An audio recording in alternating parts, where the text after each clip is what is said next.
नमस्कार मित्रमंडळींनो, मी V R Joshi, Austro विश्व.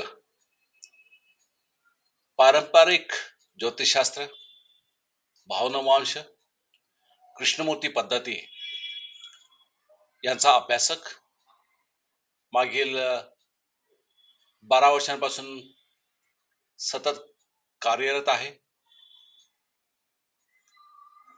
आज एक विषय तुमच्यापुढे मांडतोय. ग्रह, राशी आणि दिशा या संदर्भातला विषय आपल्यापुढे आणायचा आहे. या कुंडलीमध्ये, जन्मपत्रिकेमध्ये प्रत्येक ग्रहाची आणि राशीची दिशा ठरलेली आहे. मनुष्याच्या जीवनात त्याच्या प्रत्येक कार्यात दिशेचे अनन्यसाधारण महत्व आहे. प्रत्येक जातकाला प्रश्न पडलेला असतो, तुम्हालाही पडला असेलच, भाग्योदय कोणत्या दिशेला होईल, किंवा काही जातक प्रश्न विचारतात की वैवाहिक जोडीदाराचा शोध कोणत्या दिशेला घ्यायला हवा आहे, किंवा लाभ कुठल्या दिशेला होईल, कुठल्या दिशेला गेला तर माझा लाभ जास्त होईल, व्यवसाय कोणत्या दिशेला सुरुवात करू. काही छोटे छोटे प्रश्न असतात, पण फार महत्वाचे आहेत. असे अनेक प्रश्न जातकाचे असतात. प्रत्येक ग्रहाची दिशा ही ठरली आहे, ती त्या पद्धतीने. जसं तुम्हाला सर्वांना माहितीच आहे, सूर्य पूर्व दिशेला उदित होतोय, म्हणजेच सूर्याची दिशा ही पूर्व, चंद्राची वायव्य दिशा, मंगळ दक्षिण दिशा, बुधाची उत्तर दिशा, गुरुची ईशान्य दिशा, शुक्राची आग्नेय दिशा, शनी पश्चिम दिशेला उदित होतोय, राहू आणि केतू यांची नैऋत्य दिशा ठरलेली आहे. जशा ग्रहांच्या दिशा आहेत, त्याचप्रमाणे राशींच्या देखील दिशा आहेतच ना. मग त्या कोणत्या? मेष ही पूर्व दिशेसाठी, वृषभ दक्षिण दिशेसाठी, मिथुन पश्चिम दिशेसाठी, कर्क उत्तर दिशेसाठी, सिंह पूर्व दिशेसाठी, कन्या दक्षिण दिशेसाठी, तुळ ही पश्चिम दिशेसाठी, वृश्चिक उत्तर दिशेसाठी, धनु पूर्व दिशेसाठी, मकर दक्षिण दिशेला, कुंभ पश्चिम दिशेसाठी आणि मीन ही उत्तर दिशेसाठी विचार करण्यात येतो. आता साधारणपणे आपण एखादं उदाहरण घेऊयात. प्रश्न विचारला जातो की वैवाहिक जोडीदार कोणत्या दिशेचा असेल. म्हणजे आपल्याला लग्न जमवायचं आहे, किंवा आपल्याला स्थळ प्राप्त होत नाहीये, विचारपूस करतायत, म्हणून माझ्याकडे जातक येतात मुलीची पत्रिका घेऊन किंवा मुलाची पत्रिका घेऊन. प्रश्न विचारला जातो की वैवाहिक जोडीदार कोणत्या दिशेचा असेल.